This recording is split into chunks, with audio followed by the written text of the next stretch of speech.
എല്ലാം ഓർമ്മയുണ്ടല്ലോ. കൃത്യം 12 മണി.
കാർ ആ ഭാഗത്തുണ്ടാവും. വയ്ക്കുള്ളൂ.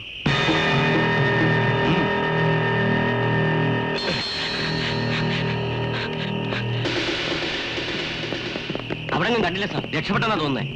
കണ്ടില്ലേ? ജയിലിൽ ചാടി പോയി അവനെ കണ്ടില്ലെന്ന് പറയാൻ നാണമില്ലേ? പോയി അന്വേഷിക്കണോ?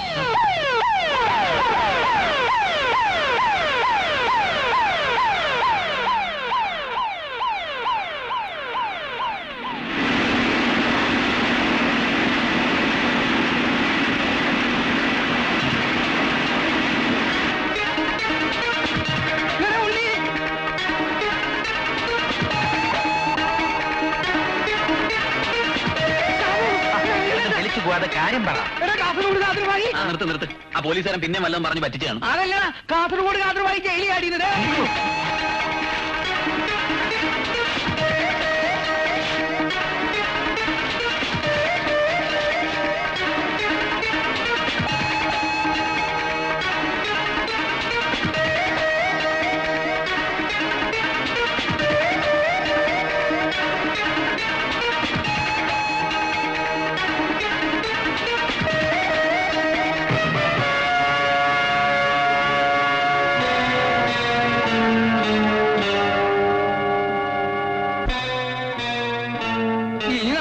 പോക്കാനടാ. അവന്മാരുടെ കയ്യിൽ കിട്ടിയാൽ നമ്മളെല്ലാം മയ്യത്തായത് തന്നെ. അപ്പൊ നീ മലപ്പുറത്ത് മാമയുടെ വീട്ടിൽ ഇല്ല, അതിനു മുമ്പ് നമുക്ക് എല്ലാവർക്കും കൂടി വല്ല വിഷമം മേടിച്ചെന്ന് ഒരു സമൂഹ ഭരണം നടത്തിയ നമ്മുടെ മയ്യത്തെങ്കിലും വീട്ടിലെത്തും. നിസാമേ, നീ വേണമെങ്കിൽ ചത്തോ. നമുക്ക് പല കാര്യങ്ങളും ചെയ്തു തീർക്കാനുള്ളത്. അച്ഛൻ അറിഞ്ഞാണോ? ഇല്ലടാ, അച്ഛനെ അറിയിക്കാതെ ഓരോന്നൊക്കെ ചെയ്തു കൂട്ടാനുള്ള നിന്റെയൊക്കെ പൂതി മനസ്സിലിരിക്കട്ടെ. നീയൊക്കെ മനസ്സിൽ കാണുമ്പോ ഞാനത് മരത്തെ കാണും. എടാ പൊട്ട, ഈ മരത്തിലല്ല. നാളെ കണ്ണൂര് പരിപാടി കഴിഞ്ഞ് തിരിച്ചു വരുമ്പോ ഞാൻ അറിയാതെ തലശ്ശേരിൽ ഒരു കളിയും കളിച്ചിട്ട് ഇവിടെ വന്ന് വണ്ടി ബ്രേക്ക് ഡൗൺ ആയി, വീല് പോയി എന്നൊക്കെ പറയാനല്ലേ നിങ്ങളെയൊക്കെ പ്ലാൻ? അതൊന്നുമല്ല. കണ്ടോ, കാസർഗോഡ് കാതർബായി ജയിലിൽ ചാടി. എന്റെ കർത്താവേ, ഞാനിതാ പോണു. ഉണ്ണി മാറിക്കോ. Sir, police. അകത്തേക്ക് പോക്കോ. പൊക്കോളൂ.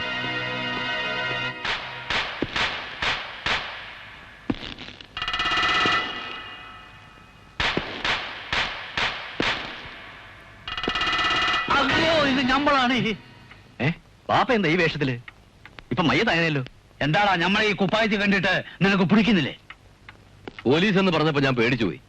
ഭായി എന്താ അത്ര ലേറ്റ് ആയത്? ഞമ്മള് നേരെ ജയിൽ സൂപ്പറിന്റെ വീട്ടിലേക്കാണ് പോയത്. അവിടെ ചെന്ന് സ്മോളൊക്കെ അടിച്ചു കിടന്നപ്പം ഞമ്മള് നന്നായിട്ട് അങ്ങ് മയങ്ങിപ്പോയി. കണ്ണു തുറന്നു നോക്കിയപ്പോ സൂപ്രണ്ട് പറയാണ്, ഇത് ജയിലല്ല, നമ്മുടെ വീടാണ്.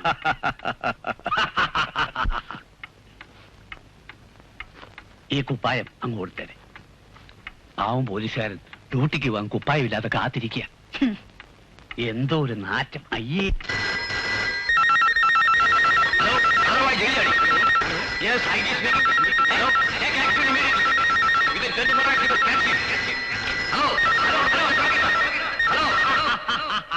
എടാ പകയാ, സുഖിക്കാൻ ആരെങ്കിലും ജയിലിൽ കിടക്കുമോ? അത് നമ്മൾ സാറന്മാരെ കളിപ്പിക്കാൻ വേണ്ടി ഒരു വെടിപൊട്ടിച്ചതല്ലേ. ഇപ്പൊ എന്തായി? ഓരോ പോലീസുകാർക്കും ലക്ഷങ്ങളാ നമ്മൾ വാക്കു കൊടുത്തിരിക്കുന്നത്. പാപ്പ, ആ കലാദർശനക്കെതിരായി വേറൊരു ട്രൂപ്പ് കൂടി തുടങ്ങിയിട്ടുണ്ട്. അവരിപ്പോ നമ്മുടെ കസ്റ്റഡിയിലാ. വിശ്വസിക്കാമോ? ആ, ഞാൻ വേറൊന്നുകൂടി കരുതിയാണ് അവരെ കൂട്ടുപിടിച്ചത്. വിദേശ പ്രോഗ്രാമിന് വേണ്ടി അവരെ അയക്കാം.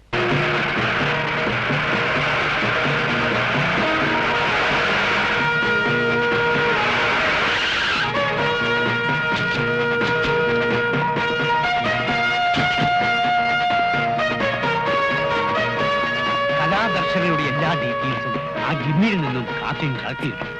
നമ്മൾ ഇത്രയും നാളും വിശ്വസിച്ചിട്ടും കസ്റ്റംസിന്റെ കയ്യിൽ കുടുങ്ങിയിട്ടില്ല. ഡയമണ്ട്സോ പണമോ പോയതിൽ നമുക്ക് സങ്കടമില്ല. നമ്മളെ പിടിച്ചു കൊടുത്തതിലാണ് വിഷമം. ആ അച്ഛനും അവന്മാരും കൂടി നമ്മളെ ശരിക്കും പൂട്ടിക്കളഞ്ഞു. സൂക്ഷിച്ചില്ലേ ഏത് സമയത്ത് നമ്മൾ അകത്ത് പോയത്? അത് ശരിയാ എന്ന് കരുതി നീ എടുത്തിയാടി ഒന്നും ചെയ്യണ്ട. ബായ് എന്താ ഈ പറയുന്നത്?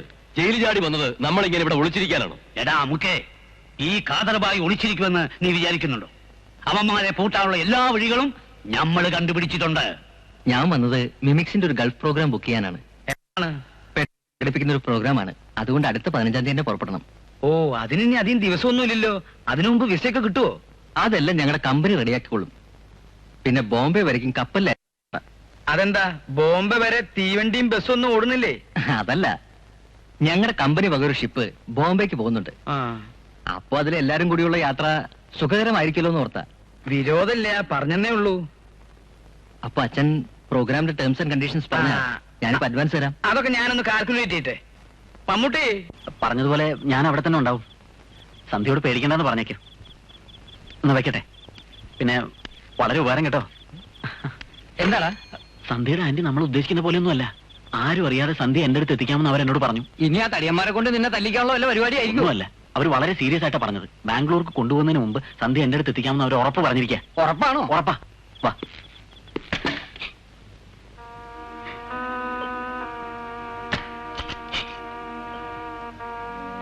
സന്ധ്യേ, മോളെ സന്ധ്യേ, നീ ഇങ്ങനെ ഭക്ഷണം കഴിക്കാതെ കിടന്നിട്ട് കാര്യമില്ല.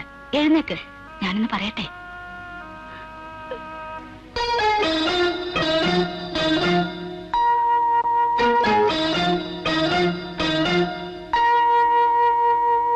ആദ്യമായിട്ടാ ഇങ്ങനെ ഒരു അവസരം കിട്ടുന്നത്. എല്ലാം നമ്മുടെ ഭാഗ്യമാണെന്ന് കരുതിയാ മതി, അല്ലേച്ചോ?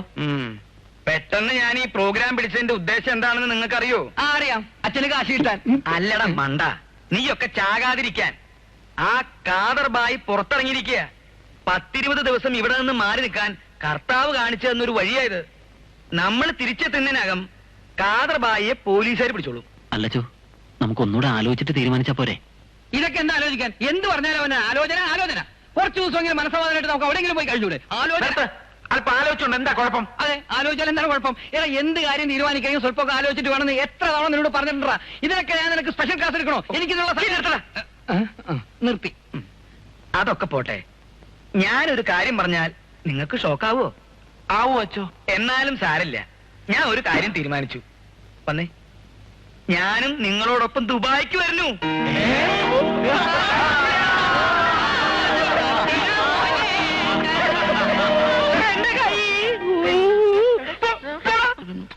നീ എന്ത് ഭ്രാന്തായി പറയുന്നത്? നീ ഇല്ലാതെ ഗൾഫ് പ്രോഗ്രാം എങ്ങനെ നടത്തും? എങ്ങനെയെങ്കിലും നടത്തിയേ പറ്റൂ. സന്ധ്യ അടുത്ത ആഴ്ച ബാംഗ്ലൂർ കൊണ്ടുപോകുന്നതിന് മുമ്പ് എനിക്ക് അവളെ രക്ഷിക്കണം. അതിന് അച്ഛൻ സമ്മതിക്കുന്നു എനിക്ക് തോന്നുന്നില്ല. തൽക്കാലം ഈ വിവരം അച്ഛൻ അറിയണ്ട. 6 പേരില്ലാതെ ഐറ്റം അങ്ങനെ അവതരിപ്പിക്കും? അത് ശരിയാ. ഗൾഫിൽ 1 മാസം പ്രോഗ്രാം എന്നൊക്കെ പറയുമ്പോ എല്ലാ ഐറ്റം അവതരിപ്പിച്ചേ പറ്റൂ. പ്രോഗ്രാമിന് പോകാൻ ഇനി സമയമുണ്ടല്ലോ. അതിനു മുമ്പ് ഞാൻ എങ്ങനെയെങ്കിലും ഒരാൾ അറേഞ്ച് ചെയ്ത് തരാം.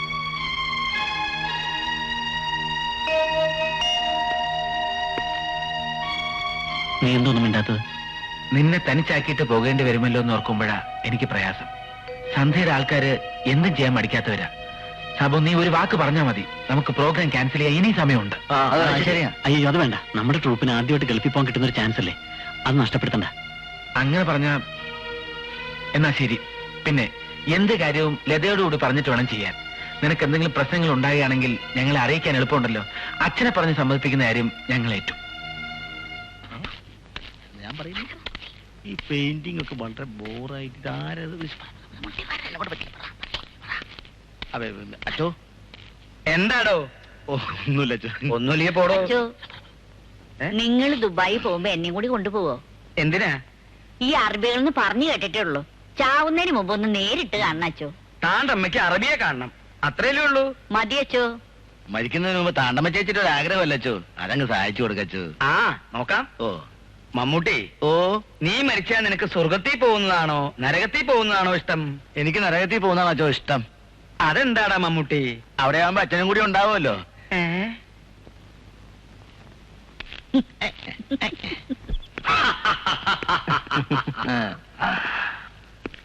ഇപ്പൊ എങ്ങനെയുണ്ട് ഞമ്മന്റെ ഐഡിയ?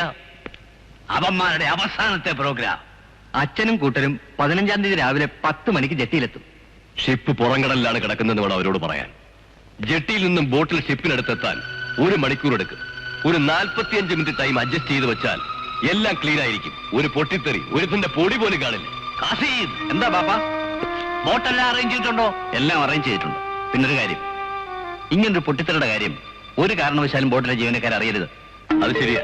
മാത്രമല്ല, നമ്മുടെ ആൾക്കാരും തന്നെ അവരോടൊപ്പം ബോട്ടിൽ കയറണ്ട. എന്തൊക്കെ പറഞ്ഞാലും ശരി, ഇതിന് കൂട്ടുനിൽക്കാൻ ഞാനില്ല. ഏതോ നിസാര വഴക്കിന്റെ പേരിൽ അവരെ കള്ളക്കടത്തുകാർ കൊറ്റുകൊടുത്ത നിന്നെ ഞങ്ങൾ എങ്ങനെ വിശ്വസിക്കും? എടാ, ഒന്നുമില്ലെങ്കിലും വർഷങ്ങളോളം ഒരേ ട്രൂപ്പിൽ ഒന്നിച്ചു കഴിഞ്ഞവരല്ലേ നിങ്ങൾ? വർഷങ്ങളോളം അതേ ട്രൂപ്പിൽ ഒന്നിച്ചു കഴിഞ്ഞിരുന്ന എന്നെ പറഞ്ഞു വെച്ചപ്പോ ഈ സെന്റിമെന്റ്സ് ഒന്നും അവർക്കുണ്ടായിരുന്നില്ലല്ലോ. ജിമ്മി, നിനക്ക് അവിടെയാ തെറ്റുപറ്റിയത്. ഒരു കലാകാരൻ എപ്പോഴും മറ്റുള്ളവരുടെ മനസ്സ് പഠിക്കാൻ കഴിവുള്ളവനായിരിക്കണം. നിനക്ക് തോന്നുന്നുണ്ടോ നീ പിരിഞ്ഞു പോയതിൽ അവർക്ക് വിഷമമില്ലെന്ന്? അതെ, സാബു ഒരു ദിവസം എന്നോട് സംസാരിച്ചപ്പോ എനിക്കത് മനസ്സിലായി. എന്തൊക്കെയായാലും നീ ഇപ്പൊ ചിന്തിക്കുന്ന ക്രൂരതയാണ്.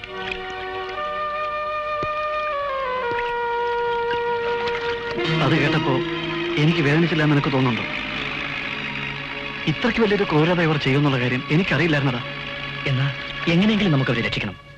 ഓഹോ, അപ്പൊ രക്ഷപ്പെടുത്താൻ വന്നാണല്ലേ? മുമ്പ് കലാദർശനയുടെ പേരും പറഞ്ഞ് യുവദർശന പരിപാടി നടത്തിയത് എനിക്ക് നല്ല ഓർമ്മയുണ്ട്. അതുപോലെ ദുബായ് പകരത്തിന് കളിക്കാമെന്നുള്ള നിങ്ങളുടെ ഈ മോഹം മനസ്സിലിരിക്കത്തേ ഉള്ളൂ. ഞാൻ പറയുന്നൊന്ന് വിശ്വസിക്കേ. നിങ്ങളുടെ ട്രൂപ്പിനെ നശിപ്പിക്കാൻ വേണ്ടി കാദർബായ് ആസൂത്രണം ചെയ്തിരിക്കുന്ന പ്ലാനാണിത്. അതിനേക്കാൾ യുവദർശന ആസൂത്രണം ചെയ്ത പ്ലാൻ എന്ന് പറയുന്നതല്ലേ നല്ലത്? കലാദർശനെ നശിപ്പിക്കുമെന്ന് പറഞ്ഞ് മുദ്രാവാക്യം വിളിച്ച് നടന്നവനല്ലേ നീ? എന്താ ഇപ്പൊ ഇങ്ങനെ ഒരു സെന്റിമെന്റ്? ഇതിനേക്കാൾ കൂടുതൽ സെന്റിമെന്റ്സ് എനിക്ക് കളിക്കാൻ അറിയാം. ഉണ്ണി പ്ലീസ്, ഞാൻ പറയുന്നു. മാറ ജിമ്മി. അങ്ങനെ പോകാൻ ഞാൻ സമ്മതിക്കില്ല. നിങ്ങൾ വിചാരിക്കുന്ന ജിമ്മിക്ക് ആരോട് വഴക്കൊന്നുമില്ല. നിങ്ങൾക്ക് അവനെ കുറിച്ച് അറിയാവുന്നതിനേക്കാൾ കൂടുതൽ ഞങ്ങൾക്കറിയാം. അവനോട് പറഞ്ഞേര്, കലാദർശിയെ തോൽപ്പിക്കാൻ ഈ വക അടകൊണ്ടൊന്നും പറ്റൂല.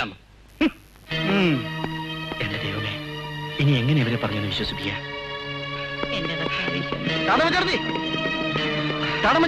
അച്ഛനെവിടെ?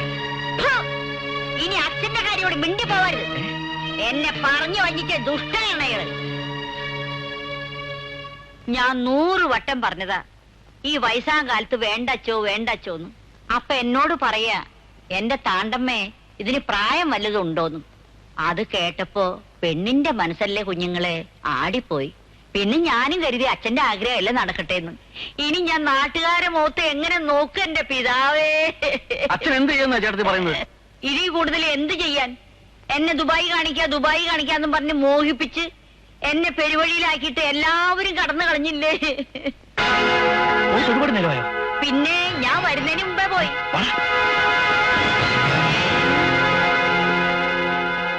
എന്നെ പറ്റിച്ച പോലെ അച്ഛൻ ഇവരെയും പറഞ്ഞു പറ്റിച്ചു കാണും.